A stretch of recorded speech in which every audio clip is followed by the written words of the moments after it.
Lezi ndaba bekumele sikwethulele zona ngehora lesikhombisa sizethula ngokugamanxa kwehora lesishiyagalombili sizethula bukhoma ekomkhulu le-SABC Auckland Park eGoli naze nohlonze kusihlwa nje. The Department of Home Affairs has noted the departure of Timothy Omotoso from South Africa to Nigeria from OR Tambo International earlier this afternoon. Umfundisi odabuka kwelaseNigeria uTimothy Omotoso obeqiqe inkantolo kulezi nyanga ezedlule useliflathele la kuleli ngemva kokuthi umnyango wezasekhaya unqume ukuthi umuntu ongemukelekile la eNingizimu Afrika. The Minister of Finance is putting the final touches to the budget, and that is going to be presented on the 21st. Umengameli wezwe uCyril Ramaphosa usenikeze izakhamuzi zakuleli siqiniseko sokuthi ukwethula kwesabelo mali ihlandla lesithathu kuzoqhubeka ngaphandle kweyihibe ngolwesithathu. It's a waste of time. If he wants them to start treating him differently and is going to beg them to attend the G20, he's going to have to compromise. Umholi we-EFF uJulius Malema usegxeke uhambo lukaMengameli wakuleli uCyril Ramaphosa njengoba ezohlangana noMengameli waseMelika uDonald Trump ngolwesithathu eWashington. Of South African football, it's our crown champions once again for the 2024-25 Betway Premiership campaign, and what a season with still so much more. Imamelodi Sundowns isiphakamise indebe yeBetway Premiership ngemva komdlalo wayo wokugcina wesizini lapho iguqise khona iMagesi FC ngamagoli 2 eqandeni enkundleni iLoftus Versfeld ePitoli.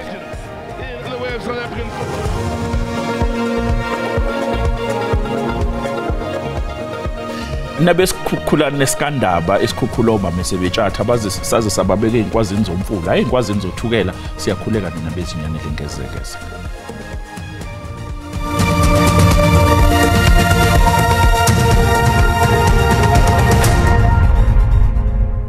Umfundisi ngokudabuka eNigeria uTimothy Omotoso seliflathele la kuleli njengoba ethatha indiza elibangise enhloko dolobha yaseNigeria iLagos kubika ukuthi uyicelele yena ukuthi abuyisele kwela kubo ngemva kokuboshwa kwakhe ngempela sonto eyedlule eMonti esifundazweni Eastern Cape. uOmotoso wake waboshwa ngo-2017 icala lakhe laqulwa cishe iminyaka eyishumi njengoba wayesolwa ngamacala okudlwengula ukukhwabanisa nokushushumbisa abantu. Umfundisi uTimothy Omotoso utheleke esikhumulweni sezindiza iOR Tambo kusanda kubumbana ihora le-12 emini ehlika endizeni yebesuka esikhumulweni sezindiza iKing Shaka eThekwini. Ubeqashwe amaphoyisa lapho kulindwa khona izindiza eziya kwamanye amazwe ngaphakathi esikhumulweni sezindiza.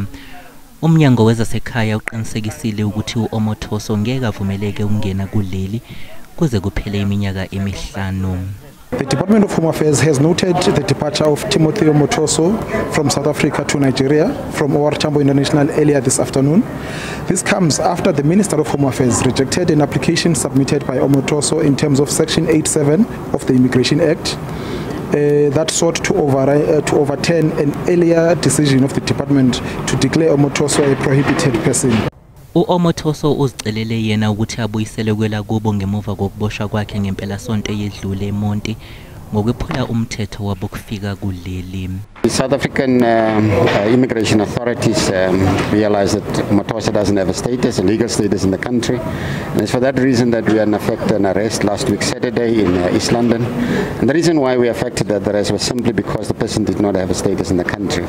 Kusenjalo uphiko lwe-ANC lwabesifazane esifundazweni Eastern Cape lukwamukele ukubuyela eNigeria kukamfundisi Omotoso. We are happy that he's leaving the country because we've been calling for him to leave this country. One thing that we are sure of that we do not expect somebody to leave his country, come to our country, violate our right and still wants to remain in our country. uOmotoso ubhekisa amabombo eNigeria nje. Uphiko olushushisa amacala omphakathi NPA belisahlela ukusiphonsela inselele isinqumo senkantolo ephakeme yaseGqeberha neyamkhipha phambili emacaleni abethweswe wona. Umengameli wezwe uCyril Ramaphosa wethembise izakhamuzi ukuthi konke sekumi ngomumo ngesabelo mali esizokwethulwa ngolwesithathu. Ungqongqoshe wezemali uEnoch Godongwana uzokwethula isabelo mali esisha emva kokubhuntsha kwaso ikhawe embili ngenxa yokungavumelani kweGNU ikakhulukazi ngephuzu lokwengezwa kweVAT okuyintela yempahla ethengwayo. Umengameli Ramaphosa uzwakalise ukuthi akanakho ngabaza ngokuthi isabelo mali esizokwethulwa ngolwesithathu sizoba impumelelo. Inselele enkulu ehlalele ungqongqoshe uGodongwana ukuthi uzoyithatha phi imali elinganiselwa ku-70 billion randi okuyiwo okufanele upheshe isikhala se-VAT eyengeziwe njengoba ingasaphumelelanga ukufakwa. It's almost ready. The Minister of Finance is putting the final touches to the budget, and that is going to be presented on the 21st. So that is not a problem at all. Ungoti wezomnotho uSolwazi Yani Rousseau ubalule ubumqoka bokuthi ihhovisi lomgcini mafa lingabe lisaphaphalaza ngesabelo mali sangolwesithathu nokuzokwenza ukuthi iGNU ibuyelwe isithunzi.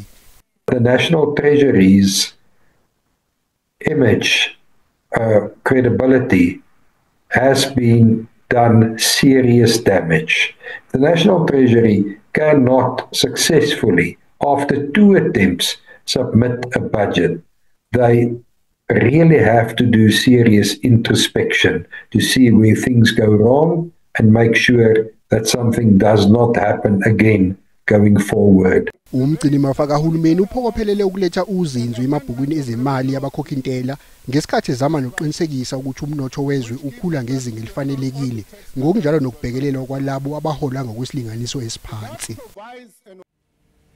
Kusenjalo amaqembu ezombusazwe iDA neEFF aphawulile ngokwethula kwesabelo mali ihlandla lesithathu kulonyaka. Let's hope this is third time lucky. We are at budget 3.0. We saw where we came from, where on the 19th of February we would have had a 2% VAT increase.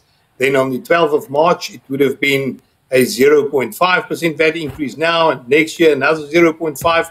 And the Democratic Alliance stood firm and said that we cannot tax the overburdened taxpayers of South Africa even more. And we need to have a different look at the budget. We need to look where we can cut costs, where we can improve our income by getting our revenue from SARS side better equipped. And that has happened. I don't know if it's going to be a case of third time lucky. Or they say in the Bible, when Jesus was with his disciples, that at the sound of the third trumpet, one is going to be betray him. We feel as the economic freedom, we think that as the economic freedom fighters, the third attempt at the budget will be a betrayal of the people of South Africa. As the government is afraid to act against its business by introducing means of augmenting the budget through the introduction of the wealth tax, increasing corporate tax. Instead, they are going to pursue an austerity budget. Uphiko lwabesifazane lwe-ANC likhala ngokudlula emhlabeni kwephini likaMengameli walo uLungi Mnganga Cabashe. uMnganga Cabashe ushonele kwakhe wesivile esifundazweni KwaZulu-Natal kanti ubeseneminyaka engama-64 edla anhlamvana. uMnganga Cabashe wazalelwa KwaZulu-Natal ngoMfumfu ngo-1960 waqala ubushoshovu ku-United Democratic Front naku-Natal Organization of Women naku-ANC. Phakathi kwezinto ake wazenza uke wasebenza njengosihlalo wophiko lwabesifazane ku-ANC KwaZulu-Natal. Uqokwa kwakhe njengephini likaMengameli walo lolu phiko lwabesifazane kwenzeke ngo-2023. Lolu phiko luthi luzomkhumbula. I'm running short of words because we are still breathing under shock because we really didn't expect this. Indeed, she was not okay, but we all had an understanding that it will all pass and then we will meet and we'll see her again. Iqembu lezombusazwe likaMnganga Cabashe lithi ukudlula kwakhe emhlabeni kuligqeme ngeqwantwala iqembu. She was a beacon of calm in turbulent times, a voice of reason when the noise was loud, and a steady hand in the rebuilding of our country's democracy. Imininingwane mayelana nomngcwabo wakhe isazokhishwa. Umholi we-EFF Julius Malema usexeke uhambo lukaMengameli wezwe uCyril Ramaphosa njengoba bezohlangana noMengameli waseMelika uDonald Trump ngolwesithathu eWashington. Namhlanje uMalema behlangane nengonyama yesizwe sabathembu ubuyele ekhaya Dalindyebo eyocela ibusiso ngaphambi komcimbi weqembu wokubungaza iminyaka e12 lasungulwa nokumcimbi ozobanjelwa eMthatha esifundazweni Eastern Cape. uMalema ubengqongwezi inkokheli sikazwelonke ezephondo nezengingqi ngelixa edibana nekumkani abathembu. Qabele izandla indima edlalwa zikumkani nekumkanikazi kweli. washacela uhulumende ukuba asiphathe ngokulinganayo. uMalema ugxeke uhambo olucetywayo ngumongameli kwelaseMelika ngelixa ilizwe lijongene nengxubakaxaka yohlahlo lwabomali. It was badly timed because budget is coming to parliament for the third time and the president is not there. Once budget comes for the third time, it means it's a crisis. You cannot leave your country in a crisis and go to America where you're going to be ill-treated. He's going to be ill-treated, he will not be given the necessary respect, and that's what Americans do.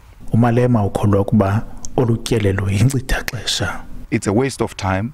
He's going to, if he wants them to start treating him differently and is going to beg them to attend the G20, he's going to have to compromise some of the fundamental policies of this country, which were not prepared.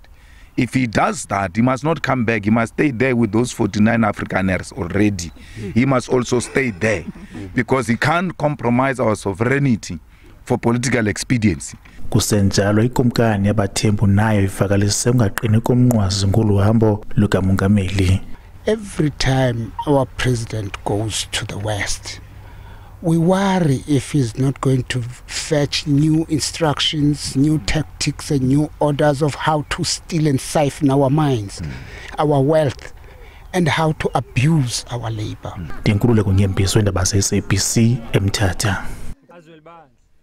Mbukile sathi qweyito lo kanti mawisibuya sizokuphathela udaba oluthi lizophindela enkantolo kusasicala labasolwa abathatha abadabuke eNamibia abasola ngokugqekeza nokweba imali eplazini likaMengameli wezwe uCyril Ramaphosa iPharaphara.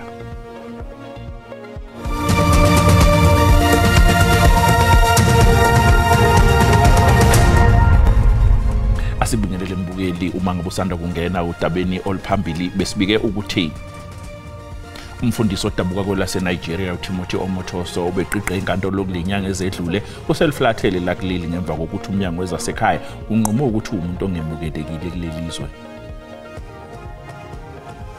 Mbukela sikhumbuzo ukuthi lezi ndaba oyibukayo ziyatholakala ku YouTube na ku SABC Plus. Ngena kuzo uyicinga amagama athi SABC izindaba na kanjani uzoyithola ngobunjalo bazo uma nje siqedwe ukuyifunda. Lizophindela enkantolo kusasa icala labasolwa abathatha abadabuke eNamibia abasolwa ngokugqekeza nokweba imali engamadola aseMelika engaphezulu kwenkulungwane engama-580 eplazini likaMengameli wezwe uCyril Ramaphosa iPharaphara. Ngesikhathi kuqhubeka isigcawu esandulela ukuqulwa kwecala, umbuso utshele inkantolo ukuthi unofakazi abangama-23 abazokwethula ubufakazi. uEmmanuela David kukholakala ukuthi ungungqondongqondo etulweni lokugqekeza kanye nokweba. uDavid ubhekene necala lokushushumbisa imali nokugqekeza ngenhloso yokweba. Selokhu agcinwe esitokisini ngemva kokunqatshelwa ibheyili, kanti ababili asolwa nabo izelamani uFlorina noDilina Shaw Joseph bona banikezwa ibheyili. uFlorina Joseph wayesebenza eplazini likaMengameli wezwe uCyril Ramaphosa ngesikhathi kwenzeka isigameko. Lezelamani ezimbili zona zibhekene namacala ahlukene okubala kuwo ukugqekeza kanye nokweba. Ummeli wabo watshela inkantolo ukuthi izelamani zizowaphika wonke amacala. uRamaphosa watholwa emsulwa ngemuva kophenyo olwenziwa yihhovisi lomvikeli womphakathi kanye nolwenziwa ibhange lombuso. Uphenyo lwenziwa yithimba elizimele ePhalamende lona lathola ukuthi kungenzeka ukuthi uMengameli wezwe akazange aziphathe ngendlela efanele kulolu daba. Uqulwa kwecala kubekelwe amasonto amathathu. Isikhathi besibekela ukuhlala kwesigcawu esiphenya kabusha ngokukhothama kwenkosi uAlbert Luthulu seseluliwe njengoba iNPA isenofakazi abangakabizwa. Inkosi uLuthulu kwabika ukuthi yashayiswa yiguzu ngaseGrotville eminyakeni engama-57 eyedlule. iNPA iphothulwe isonto lesithathu lalebufakazi mayelana nokudlula emhlabeni kwenkosi uLuthuli. Ba-17 ofakazi sebethula ubufakazi obusha babandakanya amalungu omndeni akaLuthuli, abaholi be-ANC nochwepheshe emkhakheni ehlukene. Ubufakazi obusha bukhomba ukuthi inkosi uLuthuli ayibulawanga iguzi njengoba kwakushiwo, kodwa kungenzeka ukuthi washawa. Kuleli sonto babili ochwepheshe bathule ubufakazi Bango-warrant officer uSunet Nel ongumcwaningi kanye ne-chief pathologist KwaZulu-Natal Dr. Usibusiso Ntsele.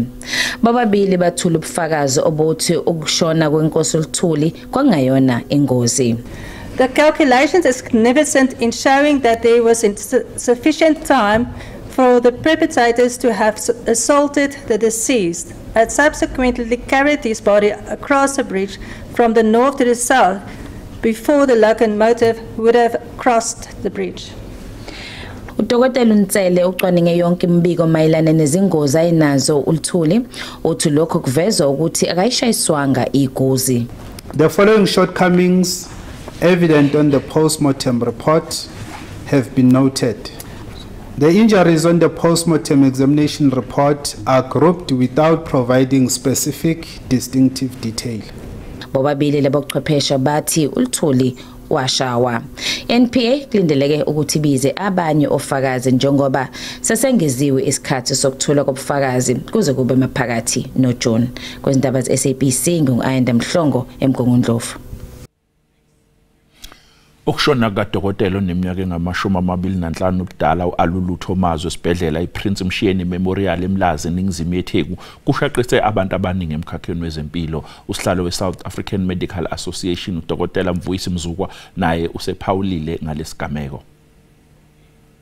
We have also written to the HPCSA, our regulatory body, to say go down to Prince Mshiyeni and do an investigation there. And find if Prince Mshiyeni is really in a position to supervise interns. Do they have enough senior doctors in the post to supervise doctors, these interns? Because we know that interns are not a workforce. They are supposed to be supervised. There should be somebody on duty, and they cannot fill the posts, the spaces that have been left vacant deliberately by government. When they're trying to save money instead of saving lives. This is what we see when a government is saving money and not lives. Kusolwa ukuthi uMasipala iLikwa eStannerton neMpumalanga usulahlekelwe igidi zamarandi ngenxa yenkohlakalo nokukhwabanisa kuphenyo izisebenzi ezinhlanu zalo masipala okusola ukuthi beyigcwalisa upetrol emotweni zazo ngekhadi lo masipala isikhathi esiminyaka emihlanu yonke. uMasipala iLikwa ovele ukhungethwe izinselele zokuhlinzeka kwezidingo uphenya ngesigameko sezisebenzi zawo ezinhlanu ezisolwa ngokukhwabanisa. Kukholakala ukuthi lezi zisebenzi okubalwa nezikhulu zisebenzisa ikhadi lopetrol loMasipala ukufaka izimotweni zazo izindleko zaze zafinyelela izigidini zamarandi. We launched a let's call it a mini investigation internally to try and find out what is happening here, and on the basis of that we quantified an amount of about 100,000 rands a week that was disappearing. If you do some basic calculations, you should come out to about 6 million in a year. Lo Masipala uthi lezi zisebenzi zizomiswa maduze njengoba kusaphenywa nezinye izisebenzi. But something tells me that there's no way that 5 employees could be using fuel to the tune of 100,000 rands a week. So my inclination is that there is more of employees and transgressors. Kanti nomphakathi nawo uyavuma ukuthi ukuhlinzeka kwezinsiza akukho ezingeni elifanele. Into esithuphayo manzi afeyila idradi zingcolile yonke into nje erekopela ikhe right. Umgwaqo unama potholes imoto azihambi kahle. uMasipala unethemba lokuthi uzokwazi ukubuyisa imali elahlekile. Mbukeli usale kahle.